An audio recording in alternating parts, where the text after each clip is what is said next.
करता हूँ। आजकल कंतारा नामक एक फिल्म की बड़ी चर्चा है और उससे भी अधिक उत्सुकता उस फिल्म में दिखाए गए देवता पंजुर्ली देव के बारे में है।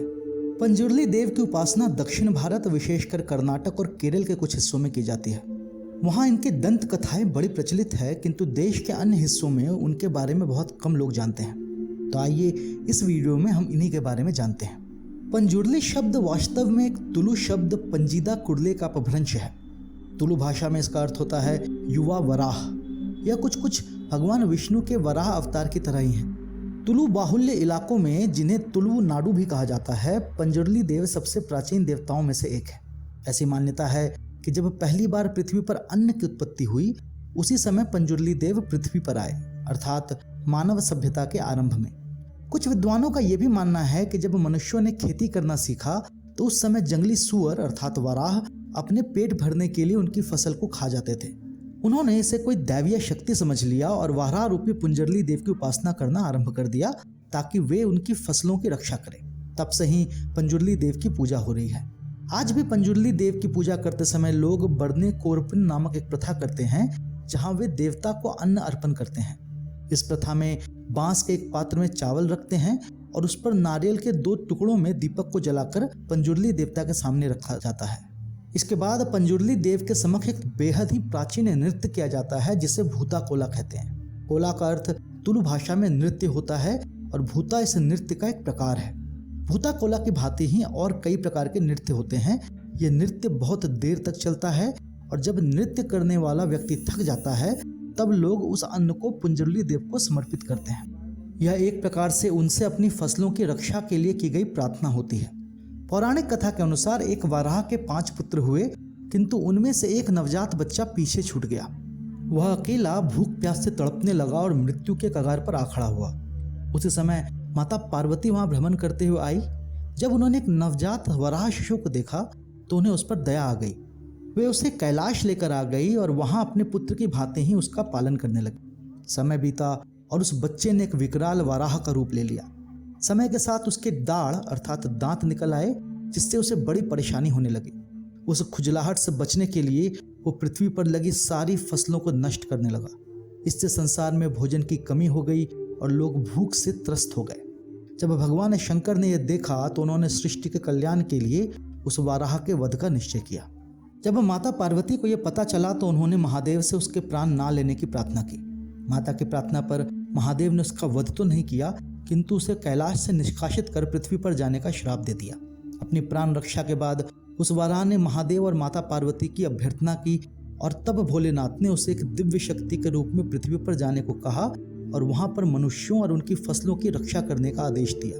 तब से वह वराह पृथ्वी पर पंजुर्ली देव के रूप में निवास करने लगे और पृथ्वी पर फसलों की रक्षा करने लगे। इसी कारण लोगों ने इन्हें देवता की भांति पूजना आरंभ कर दिया। दक्षिण भारत में अलग अलग स्थानों पर इन्हें अलग अलग नाम से जाना जाता है। इनके नाम के साथ साथ इनकी पूजा पद्धति और रूप भी अलग अलग है। अधिकतर स्थानों पर इन्हें वाराह के रूप में ही दिखाया जाता है, किंतु कुछ स्थानों पर इन्हें मुखौटा पहने हुए मनुष्य के रूप में दर्शाया जाता है। इनकी एक बहन भी मानी गई है जिसका नाम कल्लूर्ती है। इन दोनों का एक प्रसिद्ध मंदिर मैंगलोर के बंतवाल तालुका में है। ऐसी मान्यता है कि वहीं पर कल्लूर्ती पंजुर्ली देव से मिलती है और इन दोनों की पूजा भाई बहन के रूप में की जाती है, जिन्हें एक साथ कल्लूर्ती पंजुर्ली देव के नाम से पूजा जाता है। तुलुनाडु में शायद ही ऐसा कोई परिवार हो जो इन कल्लूर्ती पंजुर्ली देव की पूजा ना करता हो। कल्लूर्ती पंजुर्ली को सभी लोग अपने परिवार के मुखिया के रूप में मानते हैं। परिवार में कैसी भी समस्या हो उसे इन दोनों के समक्ष लाना होता है और वे दोनों ही इस समस्या का हल बताते हैं। हल कैसा भी हो, परिवार के सभी सदस्यों को मानना पड़ता है। ऐसी मान्यता है कि समस्या का हल ढूंढने में सुझाव कल्लूर्ती माँ देती है और अंतिम निर्णय पंजुर्ली देव का होता है। पंजुर्ली देव के साथ साथ एक और देवता गुलिगा का भी वर्णन आता है, जो देवता का उग्र रूप है। प्राचीन कथा के अनुसार एक बार माता पार्वती महादेव के लिए भस्म लाई। उस भस्म में कंकड़ था जिसे भोलेनाथ ने पृथ्वी पर फेंक दिया। उसी कंकड़ से गुलिगा देव अपने उग्र रूप में जन्मे। उन्होंने महादेव से पूछा कि मैं कहाँ जाऊं। इस पर भोलेनाथ ने उन्हें भगवान विष्णु के पास भेज दिया।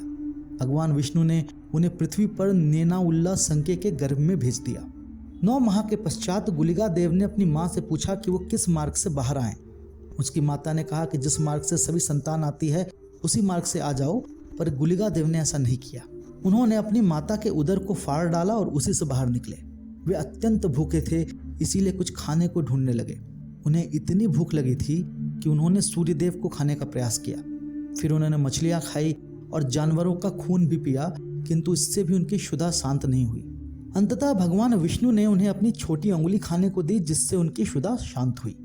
गुलिका देव को शिवगणों में से भी एक माना जाता है और इन्हें क्षेत्रपाल भी कहा जाता है।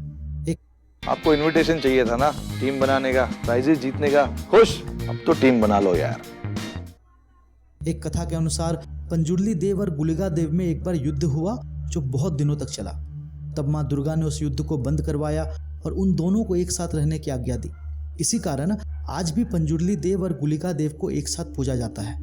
जहां पंजुर्ली देव सौम्य स्वभाव के हैं, वहीं गुलिका देव उग्र स्वभाव के, किंतु फिर भी ये दोनों शांति से एक साथ रहते हैं। अब बात करते हैं प्रसिद्ध भूता कोला की। तुलु भाषा में भूता का अर्थ होता है दैवीय शक्ति और कोला का अर्थ होता है नृत्य। इसे दैवा कोला भी कहा जाता है। भूता कोला के साथ दैवा नेमा शब्द का प्रयोग भी होता है और ऐसी मान्यता है कि जहां भूता कोला में उस नृत्य का प्रदर्शन करने वाले व्यक्ति पर एक आत्मा अर्थात भूत प्रवेश करते हैं, वहीं नृत्यकर्ता पर कई आत्माओं का जब प्रभाव होता है तो उसे दैवा नेमा कहा जाता है। भूता कोला का नृत्य पारंपरिक माना गया है, अर्थात ये कला पीढ़ी दर पीढ़ी चलती है। जो व्यक्ति भूता कोला नृत्य में निपुण होता है वो अपने सबसे योग्य संतान को ही इसकी शिक्षा देता है और उसके बाद उसका वही बेटा भूता कोला के नृत्य को करता है। इसके लिए उसे कठिन प्रशिक्षण लेना आवश्यक है। केवल वही व्यक्ति भूता कोला नृत्य को करने योग्य माना जाता है जिसका मन पवित्र हो और जिसके शरीर में उस नृत्य के प्रदर्शन के समय देव या भूत प्रवेश कर सके। पंजुर्ली देव और गुलिका देव के अतिरिक्त भी कई अन्य देवों और देवियों का वर्णन आता है। उसमें से प्रमुख हैं कल्लूर्ती, ब्रह्मेरु, कोडमनितया, कुक्किनतया, जुमाड़ी, सरला जुमाड़ी, पंच जुमाड़ी, लिक्के सिरी, कुप्पे पंजुर्ली, रक्त पंजुर्ली, जरनदया, उड़न डरैया, होसा देवता, देवनजीरी, कालकुड़ा, तुक्का तेरी, बब्बरिया, नीचा, दुग्गलाया, महिसंदया, वर्ते, कोरा गज्जा, चामुंडी, बदैरकुलू, उक्का तरी, शिरादी, उल्लाथ लथी, उक्का बुलल्ला, कोरदब्बू, उल्लाया, कोराधी, सीरी, मंत्री देवाथे, रक्तेश्वरी, इष्ट देवते, ओडित्याय इत्यादि।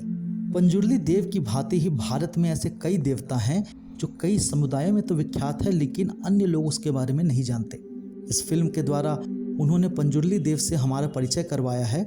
इसके लिए कंतारा फिल्म के निर्देशक और निर्माताओं का बहुत धन्यवाद अदा करना चाहिए। यदि आप में से कोई कर्नाटक या दक्षिण भारत के हों जिन्हें पंजुर्ली देव के बारे में कुछ और पता हो तो वे हमें कमेंट करके ज़रूर बताएं। आशा है कि वीडियो आपको पसंद आया होगा। यदि ऐसा हो तो आप इसे लाइक कर सकते हैं और हमारे चैनल को सब्सक्राइब कर सकते हैं। इस विषय पर एक लेख हमने पहले ही धर्मसंसार.com पर प्रकाशित कर दिया है, जिसका लिंक हमने डिस्क्रिप्शन में डाला है। यदि आप चाहें